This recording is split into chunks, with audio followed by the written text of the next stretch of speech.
Hello lovely Aquarius, welcome to your reading for March 2019. I'm Lorian and it's a pleasure to bring these readings to you. So this is for Aquarius Sun, Moon and Rising sign. If you would like to have a look at your trilogy, I'd recommend doing that because after this one, all the readings are up. So yay, I did it in time now. So yeah, you can check out all the other readings on there just in case. If you would like a personal reading just to see how the energies for March, including Mercury retrograde, will affect you, or to answer any questions, please do so, or you can join me on Patreon for weekly readings, which is also listed down below. Interesting. It's a bit messy for now because I'm just going to check these out. Alright, we're using the Taramuka. One of my favourite decks actually, so this will be interesting to see what's going on for you guys. Alrighty ho. So I think it was Sagittarius that had some of that, so it's interesting to see what's coming in here for you guys too. Let's have a look.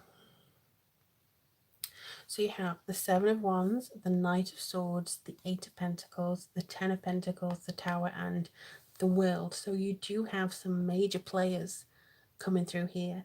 For instance, you have the Two Pentacles here, which are very strong, but you also have two major arcanas. So it could be a little bit of material plane, a little bit of earth magic going on, as well as major changes. At the bottom of the card, oh, again, a major arcana, the Star.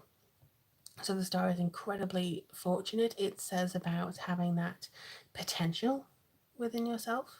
It also brings you a sense of, look, we're behind you. You know, this is divine timing. This needs to be focused at the moment. You may need to just kind of stand on your own 2 feet. You may need to ground yourself a little bit more because of Mercury going retrograde this month. And unfortunately, it will be going retrograde in your house of money. So, you know, it could be something that you need to deal with that way. But the universe is saying, we're not doing this to play tricks on you. We're not doing this to make you feel bad or give you headaches.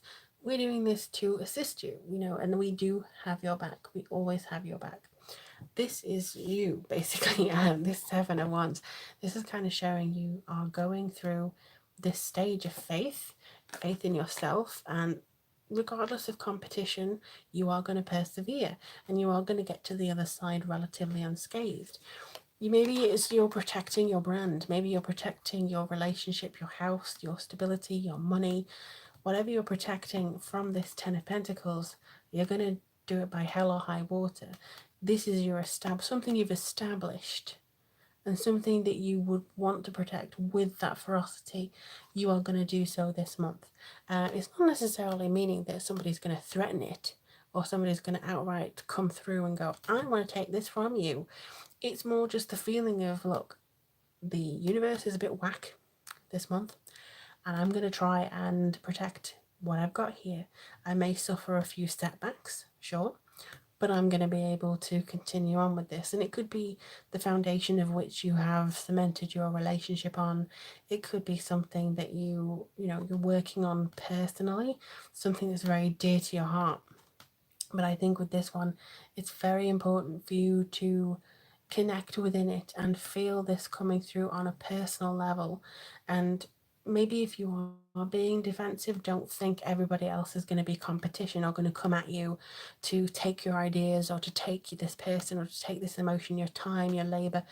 Just kind of choose your battles here, because I think this is worth protecting for sure, but this is also going to still be there after this month, so don't worry too much about it. Just be very united within yourself.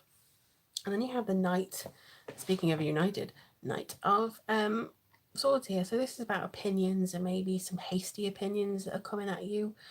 People who may not know what they're talking about in relation to your own business. And it could also be, unfortunately with the Tower coming through here, that there could be some people who are being quite, they want to shake things up a little bit. Don't be too hasty to teach people a lesson this month, because this may happen. And I'm not saying that it's going to be, you can't tell people off when they get annoyed or they wrong you, but it's just a case of choose your battles. Again, choose your battles, because the wrong thing said or the wrong thing done could shake the tower that you've established here. And I'm not saying you'll lose everything, but it could disrupt the status quo, the flow of things that are already coming to you. It could kind of knock some of them out of line so they don't end up delivering on time. And I'm not meaning like Amazon delivery, I'm meaning like, oh, hey, we're going to give you an extra injection of love and affection. And it's coming to you, it's due to come through, but because you're being rattling the cage, some debris falls off and it knocks that parcel of love and affection the other way. Kind of like an asteroid, it just goes the opposite direction. So you don't get that. And I think that you would do yourself a disservice if you did that. I can see it so clearly in my mind as to what they want me to say to you, and I hope that made sense. So please let me know. But it is something that's on its way to you, and they just want to say, yes, you can act, and yes, you can put your plans into effect now. But with this one coming in, it's just a case of, it may be that you need to restructure something. It may be that you need to redevelop something that you've been doing for a while. But ultimately, it's about saying, don't knock it all, and don't shake it so much or be too hasty in restructuring something, like the way a relationship works or the way that you do your work, because it could be that you suffer the consequences of that in a more negative fashion. So that's all they're trying to say at the moment. And then you have the Eight of Pentacles. The Eight is such a lovely, lovely card. This is basically about having that repetition, but also the engagement of something that you've worked hard on. You keep going, you keep slugging at it. And the world is your payment for it. The world is your accomplishment. You're getting there. You're working this into it. You're basically being very strong in this.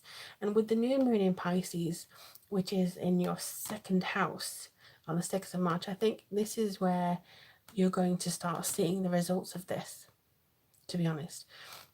So anything that you start on the new moon on the 6th of March in your second house or to do with your second house, it's going to translate into this by the end of the month.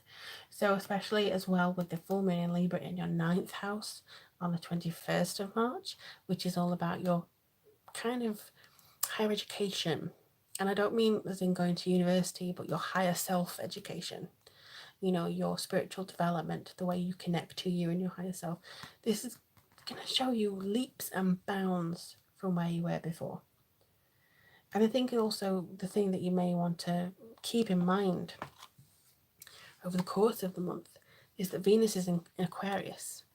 So Venus is in your first house. Venus is in your sense of self. It's in your house. You know, this is me, this is my path through life, this is how I see myself, my body, my appearance, this is how I want to project myself. Venus is there saying, be kind to you. Be nice about yourself. Look at yourself in a sense of wellness and, they wanted me to say obedience, but I don't know where that comes from. So maybe check about who you're saying yes or no to. You know, it could be somebody that is wanting to take some advantages and somebody who is maybe not as open as they should be. But ultimately, I do see this as something coming through to give you a sense of presence and a sense of calmness. Because it may just be that you feel good in yourself this month, but everything else around you is going a bit to crap. So just recenter yourself, know that you can deal with it, and then just move forwards, because I don't see anything saying, Aquarius, you need to change. It's just a case of being within yourself and being true. That's all you can do, really. All right, let's see what's coming in for you this month in regards to Aquarius. Now, you had two here. So this is Nature's Whispers Oracle cards, and you have adventure, and a renewal of peace, which is what I was saying. It's kind of like you being in yourself and being known and having that feeling of, okay, so I know what I'm doing, but there's a new adventure on its way to you. And I think that you can meet that with leaps and bounds and absolute confidence, and you can basically bash through any errors or complications that come through. But it is a case of just be peaceful and let it come to you as much as you meet it. So just that feeling of moving towards something and being quite open and having that feeling of I'm at peace with myself and I respect myself and I love myself. And I think that that could be something that brings forward a sense of well-being to you, something that brings forth a sense of, okay, so as soon as I can be at peace with myself or who I am, I can then welcome this adventure that's coming in. I mean, the world in itself presents adventure to you. It could be that people from internationally are giving you an outpouring of love or something like that that's coming in, and you're like, oh, how nice to hear from you, or it's a postcard or something. It just feels like you will yearn to have your own little adventure. It doesn't even mean that you have to go outside your front door, but there is an adventure coming in for you that's very much going to resonate with you personally. And I think this is about a recovery of some kind as well. It's seeing yourself on the other side, it's seeing yourself over this big challenge that maybe you've been going through. So as soon as we get to Aries time in the end of March and into April, it's kind of like, whew, thank God that's over. Let's go. And it's that sort of feeling of, okay, so I've dealt with whatever I need to deal with. Let's move on. And I think that's the healthiest thing really that you're going to get to this month, Aquarius. But let me know in the comments below how things go for you. I do love hearing from you, so I'll be really interested to see how things go. And if you do want a private reading with myself, the link as to how to do that is below, as well as how to just buy me a coffee if you appreciate the content that I make. But thank you to all of you for watching, listening and subscribing. Thank you very much, and I'll speak to you